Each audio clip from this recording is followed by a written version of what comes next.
Power star Pawan Singh के जन्मदिन आखिर कहाँ मनी आ जन्मदिन में के जाई का खेसारी भैया जन्मदिन में जई हैं कि ना जई हैं, ज्योति सिंह जई हैं कि ना जई हैं, वीडियो में बनल रही सब बात पर चर्चा कल जाई। सबसे पहले बात बता दी भैया कि जितना भोजपुरी इंडस्ट्री में 1 जनवरी के चर्चा नहीं है ओकरा से ज़्यादा चर्चा कहीं 5 जनवरी के बाद, काहे कि 5 जनवरी के भोजपुरी के शेर पावर स्टार पवन सिंह के जन्मदिन है। और वह सबके पता होई कि पावर स्टार पवन सिंह एक ऐसे कलाकार हैं जिनके नाम के बिना भोजपुरी अधूरा है, जिनके नाम के बिना भोजपुरी अधूरा है। तो भाई पावर स्टार पवन सिंह के जन्मदिन 5 जनवरी के बाद, 5 जनवरी के जन्मदिन के तैयारी हर जगह चल रहा बा। आ सब गायक लोग धीरे धीरे धीरे धीरे गाना भी अपन छोड़ रहा बा, काहे कि पवन सिंह के जन्मदिन पर पूरा मय भोजपुरी में जितना कलाकार बड़े सारा लोग गाना गावेला, चाहे वो पक्ष होके आ चाहे विपक्ष होके। बात करें भैया कि पावर स्टार पवन सिंह आखिर अपना बर्थडे पर कौना टाइप के गाना लेके आवत रहे, तो हम बता दी कि आशु प्रियांशु के जोड़ी फिर से आवे वाला बा जन्मदिन पर। ई एगो बहुत बड़का खबर ई बा कि भैया बहुत पुराना गाना पवन सिंह के वही गाना के रीमेक कइल गइल बा, वही गाना के नया तरीका से बनावल गइल बा, जवना के आशुतोष तिवारी लिखले बड़े आ प्रियांशु सिंह म्यूजिक कइले बड़े।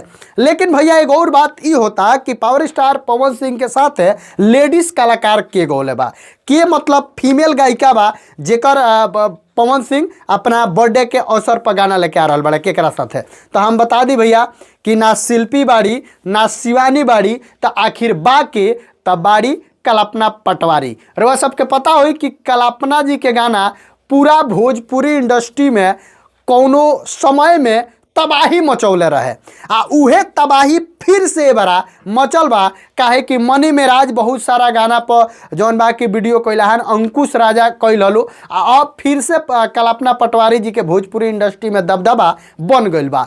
फिर से उहे चीज़ उहे जौन बा की आवाज़ कान में गूंजता, उहे आवाज़ कान के फिर सुंदर लगता जौन आवाज़ 90 के दशक में 99-95 के दशक में गर्दा उड़ेले रहे। तो हम बता दी कि भोजपुरी इंडस्ट्री के पावर स्टार पवन सिंह के जन्मदिन के दिने कल्पना पटवारी जी के साथ पवन सिंह के गाना आवता।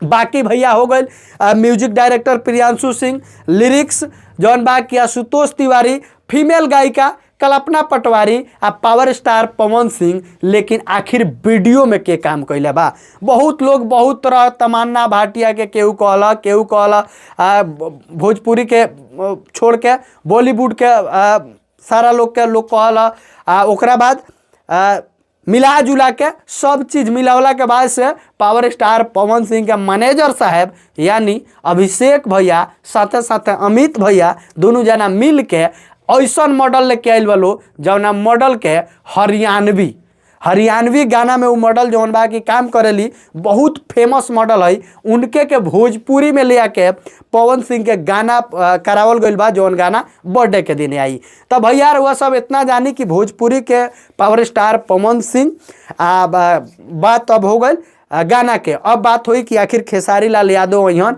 कि ना अहन। तो भैया खेसारी भैया जरूर अहन बर्थडे में, काहे कि अगला बार बर्थडे में मुंबई गए रहे, मुंबई गए रहे तो बहुत ज़्यादा इंजॉय भी कैले रहे पावर स्टार पवन सिंह। वो बर्थडे में जौन बा कि सनी लियोनी के बोले रहे।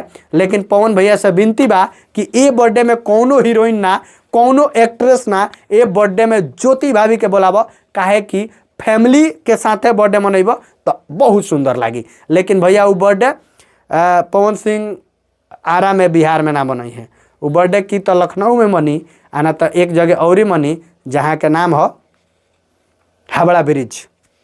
समझे वाला समझ जालो। बाकी वीडियो के खूब ज़्यादा शेयर कर लो, चैनल पर नया बड़ा लो तो सब्सक्राइब कर लो, और का इन्फॉर्मेशन चाहत रहो कमेंट बॉक्स में जरूर कमेंट करिए लो, हम जरूर अच्छा इन्फॉर्मेशन देवे के कोशिश करब। बाकी पावर स्टार पवन सिंह के टीम से अगर केहू वीडियो देखता तो विनती बा भैया कि ज्योति भाभी के साथ अब की पार के बर्थडे मने के चाहिए। मिलते हैं अगला वीडियो में, तब तक खातिर नमस्कार।